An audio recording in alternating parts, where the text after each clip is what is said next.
Hi,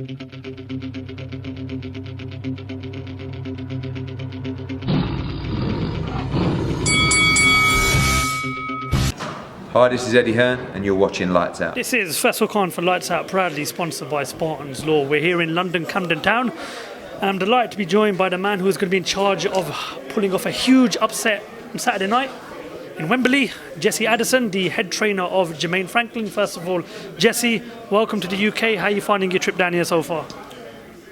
The UK have been nice. You know, you got very nice people here. The people are kind. We like the UK. Nice hospitality.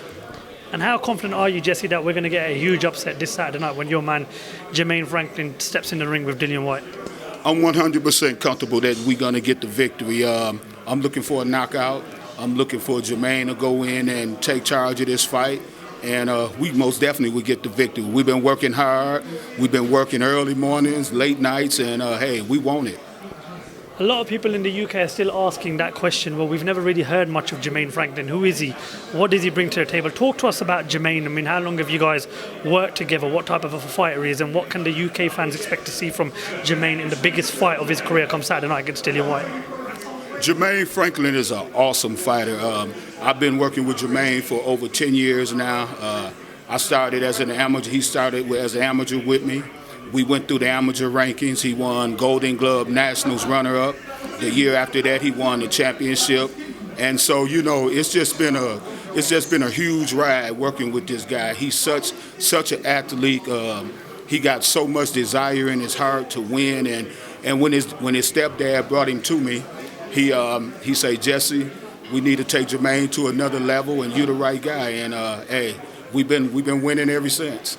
To a lot of people, this is sort of Jermaine's like first rodeo in the big fights, the big leagues, if you would say. I mean, Dillian Whyte is coming off the back of a world title challenge. It didn't go to plan against Tyson Fury. But how do you prepare a fighter like Jermaine going into a huge fight like this, being the away fight in a different country, and especially against a guy of Dillian Whyte who's been around in the heavyweight division for quite a while? Well, Dillian Whyte has a nice resume. You know, we take our hat off to him. He have accomplished a lot in boxing, but you know, it's time for us to take that torch over. You know, I honestly feel like he's a wounded animal, and we're gonna capitalize on that. Jermaine is a very smart fighter. He take his tests and he go after it. So, as far as coming on the road, Jermaine's whole career has been prodigiously built on the road. We went into all his opponents' backyard and we fought them. We fought them in a gymnasium. We fought them in a casinos against their fans.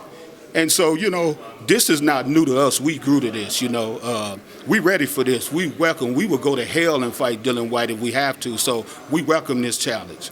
I mean, a lot of people have talked about the heavyweight division and saying that we sort of need, I wouldn't say a new face, but we need some sort of like a new guy coming through in the heavyweight division. Obviously, Deontay Wilder's still there, Andy Ruiz Jr. is still there, but Jermaine Franklin is, I wouldn't say a new face, but he could be the sort of next and up-and-coming man that represents the American heavyweight division. Now, how confident are you that not only just after this fight, regardless of what happens, within the next 18 months or 2 years, Jermaine could not only be the face of the American heavyweight division, but also the face of the heavyweight division? Well, that's our plan. You know, our plan is to take over the heavyweight division. We're gonna attack the heavyweight division with a storm. Jermaine has a great opportunity to do that. We don't worry about nobody. I look at the Anthony Joshuas. I look at the Tyson Furies. I look at Joe Joyce and the other great fighters that's out there. And I think that Jermaine is capable of beating them all. Not only is he capable of beating them all, if they get in that square jungle with him, he's going to beat them all. And you know, we're going to make an example out of Dillian Whyte. Once we get through with Dillian Whyte, the world is going to know that Jermaine Franklin is serious. We're definitely looking forward to that fight come Saturday night. I just want to pick your brains about a few topics in boxing. One of those being is that we got the announcement of Ryan Garcia and Gervonta Tank Davis, hopefully scheduled to take place, maybe I believe in April 2023. I believe they both have to have a warm-up fight before that. But how excited are you for that fight, and who do you predict to come out on top? Oh man, I'm very excited for that fight. That's gonna be a war. You talking about two ultimate warriors. You talking about two guys that's willing to go in that ring and lay it all on the line. Hey, I have no pick on that fight right there, but that's how close I feel like it's going to be. But whoever wanted the baddest, that's who's going to get it. You don't have a pick on that fight, but I can definitely tell you're going to have a bit of barbecue on one side, maybe a bit of popcorn on the other, and that's a fight you're definitely going to be tuning in for, right, Jesse? Most definitely. I will be tuning in for that fight, most definitely. If not at ringside, that's one fight that I would definitely like to go attend. I don't want to miss it. I want to see every blow. I don't want to hear about it. I don't want to see it on TV. I don't want no interference. I want to be right there live. Every time I speak to somebody from America that works in the boxing world, I have to ask their opinion on the whole saga between Errol Spence Jr. and Terence Crawford, another blockbuster fight that American has to offer. We were kind of hoping that that fight was going to get made at some point at the beginning, early of next year, but now Crawford is going to fight David Avanesian.